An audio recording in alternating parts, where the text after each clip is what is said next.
So it finally happened. God King / actual GM Kirky Jerome Cousins. He finally allowed, I shall allow the people to have a signal caller. Vikings finally go quarterback, 7th round pick, 244 overall.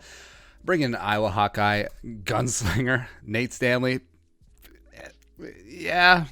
Now, if you're Minnesota, if you're a Gophers fan, you watch Big Ten football at all, you know. All right, so background, Nate Stanley, 6'4", 235-pound senior, former 3-star recruit from Menominee, Wisconsin. Now, even though the Badgers have had absolutely atrocious quarterback play, you look back, Joel Stave, former Vikings training camp and preseason participant Joel Stave, he was one of the better quarterbacks there. So even though Nate Stanley was right in their backyard, they're like, nah.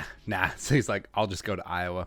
Ended up being a 3-year starter for the Hawks, and he was all over the place. Like, big arm, but legit absolute. It's not so much YOLO, it's more yo-yo. And I'm friends with a bunch of Hawkeyes fans, and like they will vent their frustration. Like, they will tell you about Nate Stanley, where he's right up there with like Ricky Stanzi of the world, or Drew Tates, just in terms of like big arm, bad decision making, like WTF moments.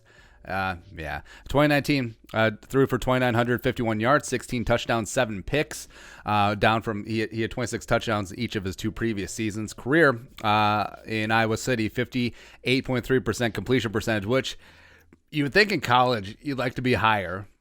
7.2 yards per attempt, 68 career touchdowns versus 23 picks.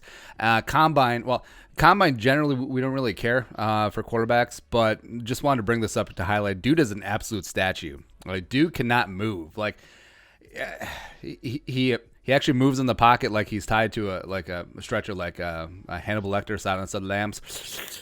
But pros, we like to talk about what a guy can do. Monster arm, like legit cannon, like really could be up there with the strongest arm in the draft. A big dude will be able to take a shot, and he'll have to be able to because he cannot move. Cons, he's not accurate. He's very. There's very little touch. There's very little feel. There's very little anticipation to his game. He's a thrower. He's not a passer, and there is a distinct difference. Now, he's not. He doesn't have like the insane upside as a Josh Allen, as well as Josh Allen is a for sure plus athlete, as Anthony Barr found out. But I think the zero mobility part, he's going to need an amazing rock solid offensive line, and I don't know if the Vikings are going to be providing that anytime soon. But that was a weird pick. I think stylistically, I'm not sure how it quite fits in Kubiak's play action boot heavy scheme that generally does lend itself to having a quarterback with a little bit of mobility. You look at John Elway, you look at Jake Plummer, look at Brian Greasy in Denver, you look at Matt Schaub. Matt Schaub, for all of his faults, was decently fleet of foot his time there in Houston. And Cousins has been working out. It's fine, but I don't get this one. This is a little bit of a head scratcher. Now, yes, dude with a big arm, big dude, those are always going to be intriguing. But for me, at this stage of the game, Tyler Huntley, Mason Fine would have made a little bit more sense. But Stanley comes in. He is the guy. He's going to vie with Jake Browning as QB3. I think now Sean Mannion is pretty firmly entrenched as quarterback, too, as the Vikings put off quarterback until late on day 3.